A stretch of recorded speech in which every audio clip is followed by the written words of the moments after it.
আমি সেই মেয়ে, বাসে ট্রেনে ট্রামে রাস্তায় যাকে আপনি রোজ দেখেন, যার শাড়ি, কপালের টিপ, কানের দুল আর পায়ের গোড়ালি আপনি রোজ দেখেন, আর আরো অনেক কিছু দেখতে পাবার স্বপ্ন দেখেন। স্বপ্নে যাকে ইচ্ছে মতন দেখেন, আমি সেই মেয়ে। বিহারের প্রত্যন্ত গ্রামে দিনের আলোয় যার ছায়া মারানো আপনার ধর্মে নিষিদ্ধ, আর রাতের গভীরে যাকে বস্তি থেকে তুলে আনতে পাইক বরকন্দাজ পাঠান আপনি, আর সুসজ্জিত বিছানায় যার জন্য অপেক্ষায় অধীর হয় আপনার রাজকীয় লাম্পট্য, আমি সেই মেয়ে। আমি সেই মেয়ে।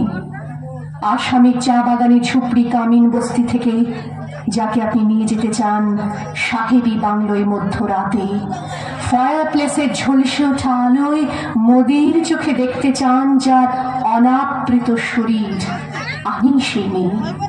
রাজস্থানের শুকনো উঠোন থেকে পিপাসার জল আনতে যাকে আপনি পাঠিয়ে দেন 10 মাইল দূরে সরকারি ইদারায়, আর 20 মাইল হেঁটে ক্লান্ত বিধ্বস্ত যে রমণী ঘরা কাছে ঘরে ফিরলেই যাকে বসিয়ে দেন চুলার আগুনের সামনে আপনার রুটি বানাতে, আমি সেই মেয়ে।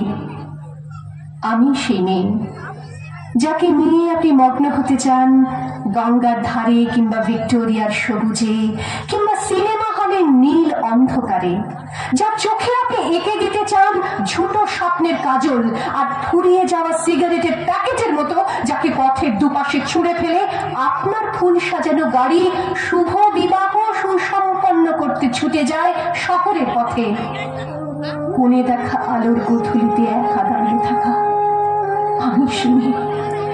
আমি সেই মেয়ে, এমনকি দেবতাও যাকে ক্ষমা করেন না, অহংকার আর শক্তির দম্ভে যার গর্ভে রেখে যান কুমারীর অপমান, আর চোখের জলে কুন্তি হয়ে নদীর জলে ভাসিয়ে দিতে হয় কঠোরকে আত্মযোগে।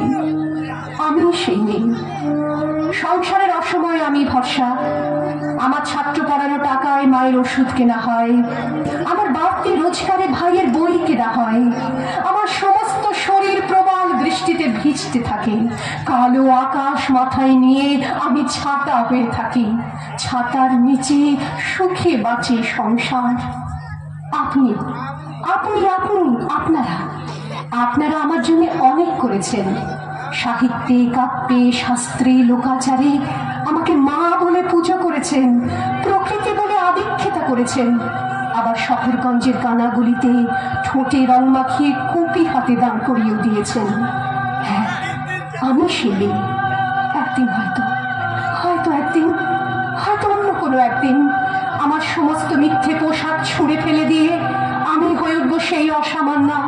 খোলা চুল, মেঘের মতো থাকবে আমার খোলা পিঠ, দু চোখে জ্বলবে ভীষণ আগুন, কপাল ঠিকরে বেরোবে ভয়ঙ্কর তেজরশ্মি, হাতে ঝলসে উঠবে সেই খড়গ, দু পায়ের উপরে বেজে উঠবে রণদুন্দুভি, নৃশংস অট্টহাসিতে ভরে উঠবে আকাশ, দেবতারাও আতঙ্কে স্তব্ধ হয়ে বলতে থাকবে